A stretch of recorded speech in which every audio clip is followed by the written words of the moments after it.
where the Christian is used to the Old Testament and the New Testament. They never heard the term the Last Testament. Did you hear anything like that in your life? No. You see, I had an occasion to use this the first time when I was called to Swaziland. King Sobuza, the old man, the king of Swaziland, his eldest wife, she died. And there was a controversy in Swaziland as to how long is a man to wait before he can remarry. But since King Sobuza had other 8 wives, that controversy turned from how long is a man to wait to how long is a woman to wait. Suppose Sobuza had died, how long are his wives to wait before they can remarry?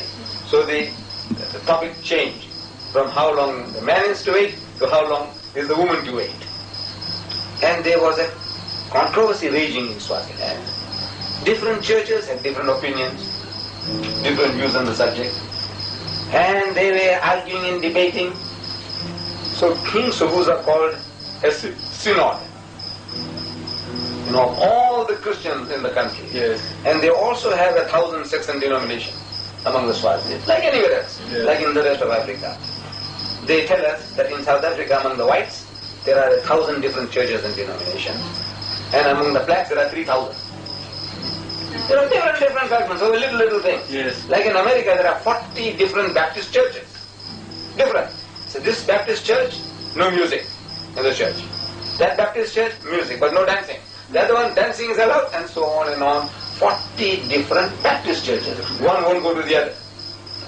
So, among the Swazis, these different churches arguing, debating, so the king says, let's call up a synod. And there was a Swazi Muslim. So he called me, he said, look, we also have a point of view. So I went down to the synod. We were accommodated in the king's kraal, in the yard, in the grass. And we sat there and the arguments and debate started from 7 o'clock in the morning, sitting in the grass. No tea break, no lunch break. The American is tough. He's going on and on. So about 5 o'clock my turn came. That's part of the afternoon. In the afternoon. And by then, so many had their say. And the Swazi, one fellow comes along, master orators. The Africans are master orators. Everyone a potential Billy Graham. Among us, Billy Graham is somebody. Yes. Among them, every African is a Billy Graham. He's an orator. I'm not, no reflection on your hero. That's not my hero. So one fellow comes along and he makes a point. So everybody says, hurrah! Then the next guy comes along and he says, polish. Polish means porridge, means all rubbish. What he said is all rubbish. And he makes his point and everybody says, hurrah! Anyway, next guy comes along and says, polish. It's all rubbish. What is it? Garbage. Junk. What this guy said is all junk. You criticize each one in turn. No, just brush them off. It's all right. Now, he makes his point. The way he does it, everybody says, hurrah! So my turn comes. So I said, you know what? We are discussing this problem from morning till now, and we haven't come to an answer yet. No solution to the problem. Because, I said, you are quoting the Old Testament and you are quoting the New Testament. You are quoting the New Testament and you are quoting the Old Testament.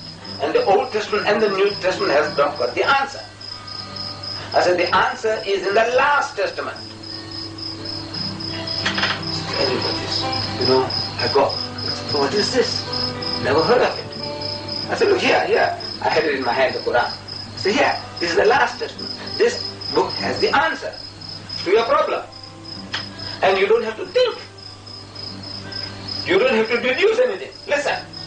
So, chapter 2, verse 234, I think it was. I started reading to the audience. It says that if any of you die, this is the Quran. Yeah. I said, if any of you die, it says, leaving widows behind, they must wait. This is the distraction. The music is a distraction. I'm sorry. So if any of you die, leaving widows behind. They must wait concerning themselves 4 months and 10 days. He said exactly, word for word. 4 months and 10 days. I said, do you need an explanation on that? 4 months and 10 days. But I says, anybody could have guessed 4 months and 10 days. This is attributed to God, that God Almighty inspired Muhammad to say 4 months and 10 days, the widow must wait. With regards to waiting after divorce, it says 3 months. You wait in case the woman is carrying. So therefore, 3 months to know that she's clear, then she can remarry. Divorce, after divorce, 3 months. Is that the Quran says? Yeah. After demise of her husband, 4 months and 10 days. Why? That's the question.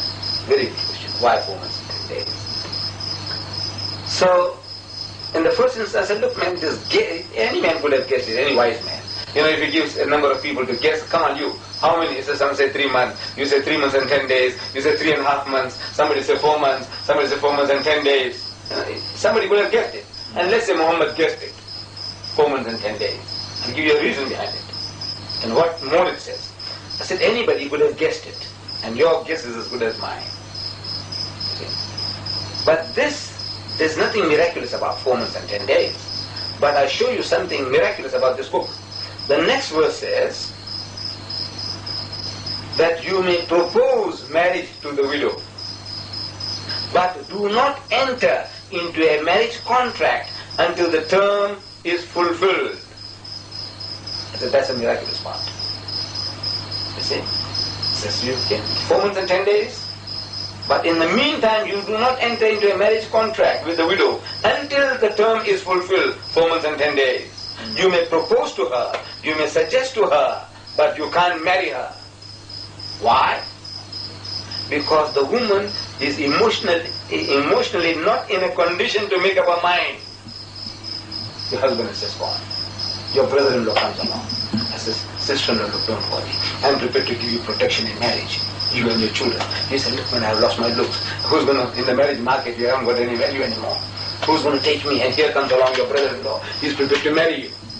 You see? So you said, I'm very happy, I'm delighted, I didn't think anybody would care for me. Now he's going to pay the rent, he'll do this, do that.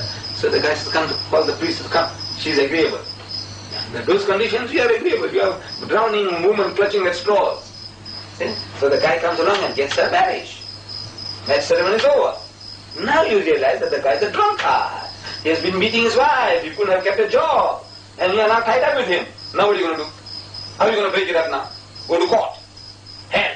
Can you see? So he says, no, the woman is not in a position to make up her mind. So you can propose, give her some assurances. Don't worry.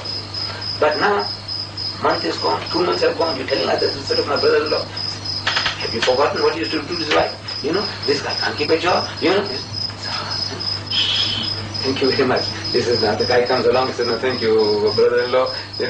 I'll wait a little, God is great. Something will happen, solve my problem. But you won't get caught. 1,400 years ago, in the desert, this man gives such a law. 4 months and 10 days. But don't enter into a marriage contract until the is accomplished. I said, can you imagine a man in the desert giving you such an answer? You don't have to reason, no deduction. In the whole Bible you can't find an answer like that.